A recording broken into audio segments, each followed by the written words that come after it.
नमस्कार साथियों, एक बार फिर से आपका स्वागत है पेरेंटल स्टडी सेंटर्स के ऑनलाइन डिजिटल प्लेटफॉर्म पे।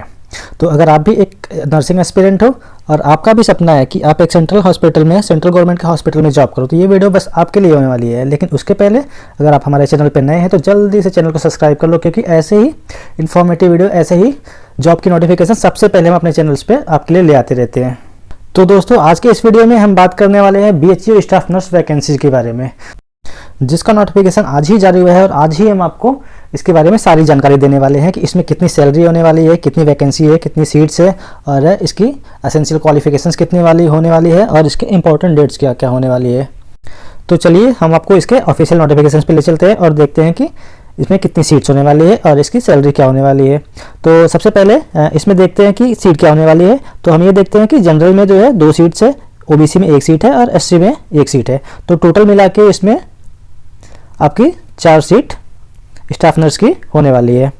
और वहीं पे देखते हैं उसके आगे, तो उसके आगे दिया है कि यहाँ पे आपको सैलरी कितने मिलने वाली है। तो आपको आपकी सैलरी की बात करें तो इसमें जो है आपको 20,500 रुपये पर मंथ जो है मिलने वाली है सैलरी। और वैकेंसी किसके अंडर में निकाली गई है, तो NHM के अंडर में निकाली गई है। नेशनल हेल्थ जो है इसको स्पॉन्सर कर रहा है, नेशनल हेल्थ मिशन जो है इस वैकेंसी को स्पॉन्सर कर रहा है। और ये वैकेंसी कहाँ के लिए है, तो ये है department paediatric department IMS BHU में।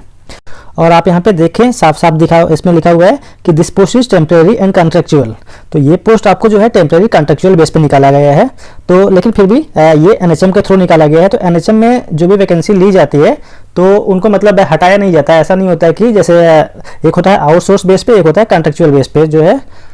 तो एक होता है आउटसोर्स, तो आउटसोर्स वालों को जो है कुछ दिन बाद हटा दिया जाता है। लेकिन जो कॉन्ट्रेक्चुअल बेस पे NHM के थ्रू आते हैं तो उनको हटाया नहीं जाता है।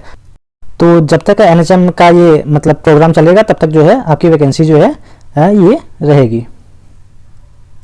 तो नेक्स्ट उसके बाद हम बात कर लेते हैं कि उसमें एसेंशियल क्वालिफिकेशंस क्या होने वाली है। तो एसेंशियल क्वालिफिकेशंस देखते हैं। तो इसमें दिया है कि आपके पास जो है डिप्लोमा GNM होना चाहिए या फिर आप BSc नर्सिंग होना चाहिए और आप स्टेट नर्सिंग फैकल्टी या जो है INC से जो है रजिस्टर्ड होना चाहिए। और इसमें ये भी दिया है कि जो फीमेल कैंडिडेट्स होंगे उनको जो है वरीयता दी जाएगी, उनको प्रेफरेंस दी जाएगी इस जॉब के लिए। और वहीं पे एक एज लिमिट की बात दिया है। तो एज लिमिट जो है आपकी 45 ईयर होने वाली है। तो एज लिमिट का मतलब कोई भी क्राइटेरिया नहीं होने वाला, क्योंकि 45 तो बहुत ज़्यादा होती है। और वहीं पे हम नेक्स्ट बात कर लेते हैं। तो दिया है कि डिजायरेबल क्वालिफिकेशन आपकी क्या होने वाली है। तो डिजायरेबल क्वालिफिकेशन की बात करें तो कैंडिडेट के पास जो है वर्किंग एक्सपीरियंस होना चाहिए। कहाँ पे, तो न्यू बॉर्न केयर में। जैसे पीडियाट्रिक में एक होता है न्यू बॉर्न केयर जो है, तो वहाँ पे आपका जो है 1 साल का एक्सपीरियंस होना चाहिए जो है। ये डिजायरेबल है, मतलब कंपलसरी नहीं है, लेकिन जिसके पास ये एक्सपीरियंस रहेगा उसको जो है प्रेफरेंस दी जाएगी। और ऐसे कैंडिडेट्स जो कि FBNC की ट्रेनिंग किए हुए हैं उनको भी जो है यहाँ पे इस जॉब के लिए प्रेफरेंस दी जाएगी। तो चलिए इसके बाद देख लेते हैं कि इसकी जो है इंपॉर्टेंट डेट्स क्या होने वाली है। तो डेट्स की बात करते हैं। तो आप यहाँ पे देख रहे होंगे कि जो है यहाँ पे दिया है कि जो इंटरेस्टेड कैंडिडेट्स हैं should send their applications through email by 12/1 and 2022। तो आपको जो है ईमेल के द्वारा जो है इसका एप्लीकेशन सेंड करना है। BHU के जो है ईमेल ID दी हुई है, ये आपकी ईमेल ID दी है, जहाँ पे जो है आपको 12 तारीख तक, 12 जनवरी को शाम के 5 बजे तक जो है ईमेल के द्वारा अपना एप्लीकेशन जो है इस वेबसाइट पे, इस ईमेल ID पे जो है सेंड कर देना है। ईमेल ID है SECNBCNUPV@gmail.com। और सबसे बड़ी बात यहाँ पे देखिए लिखा हुआ है कि application forms will not be accepted by the post. अगर आप बाय पोस्ट या बाय हैंड ये एप्लीकेशन जो है जाके BHU में जमा करवाना चाह रहे हो तो ये एक्सेप्टेबल नहीं होगा। ये बस जो है आप जो ईमेल से भेजेंगे बस वही एप्लीकेशन जो है एक्सेप्ट करेंगे, नहीं तो आपका एप्लीकेशन रिजेक्ट हो जाएगा। अगर आप किसी और थ्रू से अगर अपना एप्लीकेशन भेजते हो बाय हैंड या मतलब आप चाहो बाय पोस्ट भेज दो, तो ऐसा नहीं होने वाला है। आपको ईमेल से ही अपना एप्लीकेशन जो है सेंड करना पड़ेगा वहाँ पे। और अगर हम बात कर लेते हैं कि आपका जो है रिटन एग्जाम कब होने वाला है, तो रिटन एग्जाम की डेट भी दे दी गई है। रिटन एग्जाम की डेट आपको जो है 15 जनवरी को आपका 10 बजे रिटन एग्जाम होने वाला है यहाँ पे। और उसका वेन्यू क्या होने वाला है, तो वेन्यू होने वाला है new lecture theatre complex IMS BHU। तो IMS BHU में इंस्टीट्यूट ऑफ मेडिकल साइंस जो BHU का डिपार्टमेंट है वहाँ पे एक है न्यू लेक्चर थिएटर हॉल। तो वहाँ पे आपका जो है एग्जाम्स होगा। और ये एग्जाम अगर आप पास कर जाते हो तो आपका फिर स्किल टेस्ट होगा। स्किल टेस्ट भी आपका उसी दिन सेम डे पे हो जाएगा, 15 जनवरी को ही शाम में 2 बजे, दोपहर में 2 बजे। जैसे ही आप 10 बजे इसका एग्ज़ाम दोगे आप रिटन का, उसके बाद तुरंत उसका रिजल्ट निकाल दिया जाएगा और रिजल्ट निकाल के 2 बजे तक आपको रिजल्ट बता दिया जाएगा, 1 बजे तक। उसके बाद आपका स्किल टेस्ट 2 बजे से स्टार्ट कर दिया जाएगा। और स्किल टेस्ट का जो है वेन्यू क्या होने वाला है, तो स्किल टेस्ट का जो वेन्यू होने वाला है वो आपका ग्राउंड फ्लोर पे होगा, पीडियाट्रिक डिपार्टमेंट के NICU में, और SNCU SS हॉस्पिटल जो है उसका है सुंदरलाल हॉस्पिटल BHU का, वहाँ पे पीडियाट्रिक डिपार्टमेंट में आपका जो है स्किल टेस्ट लिया जाएगा। और उसके बाद आप देख रहे होंगे कि नीचे दिया हुआ है कि candidate should bring are relevant document and certificate on the date of examination and skill test. तो आपका एक ही डेट पे जो है एग्जाम लिया जा रहा है 15 तारीख को ही, और उसी डेट पे आपका स्किल टेस्ट भी करवा दिया जा रहा है। तो अगर आप स्किल टेस्ट और एग्जाम रिटन एग्जाम दोनों में पास हो जा रहे हो तो सेम डे पे ही आपका जो डॉक्यूमेंट है वो भी वेरीफाई कर लिया जाएगा। इसीलिए यहाँ पे बोला गया है कि आप अपने जो रेलिवेंट डॉक्यूमेंट्स है, जितने भी डॉक्यूमेंट्स आपके लगने वाले हैं, उन सारे डॉक्यूमेंट्स को जो है आप अपने साथ लेके आओ, क्योंकि उसी दिन आपका डॉक्यूमेंट वेरिफिकेशन करके जो है आपको बता दिया जाएगा कि आपको कब से आना है, कब से ज्वाइन करना है यहाँ पे।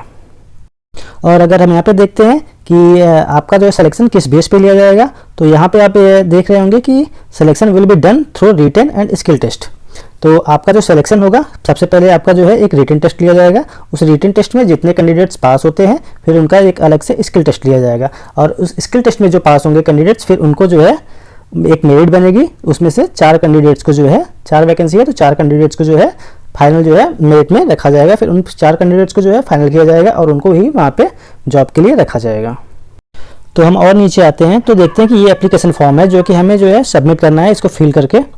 तो हम देखते हैं इसमें क्या है, तो इसमें आपका नाम, date of birth, father name, mother name, जैसे आपकी बेसिक डिटेल जो है, सबसे पहले जो है आपको अपनी बेसिक डिटेल्स भरना है यहाँ पे। उसके बाद और नीचे आप आओगे तो आपको कैटेगरी अपनी भरनी है।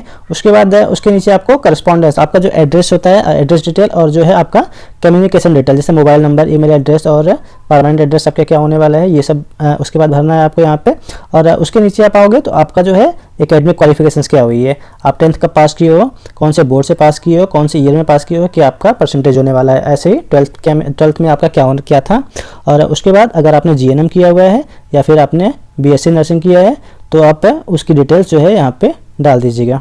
और अगर आपने MSc किया है तो MSc की डिटेल्स आप डाल दो, नहीं तो MSc जो है इसमें एसेंशियल क्वालिफिकेशन के रूप में कुछ भी नहीं मांगा गया है। हाँ, लेकिन अगर आपने जो है FBNC की जो है ट्रेनिंग की हुई है तो उसको जरूर डालिए, क्योंकि आपको अगर आपने ये ट्रेनिंग की हुई है तो आपको जो है प्रेफरेंस दिया जाएगा इस वैकेंसी के लिए।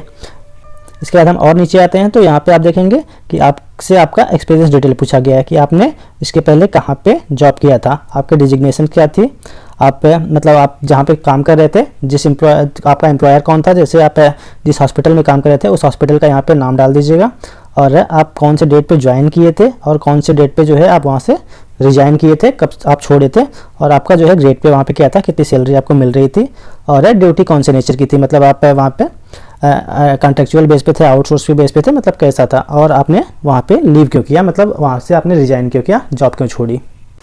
तो आपने देख लिया कि जो है कितनी सीटें हैं, क्या सैलरी होने वाली है।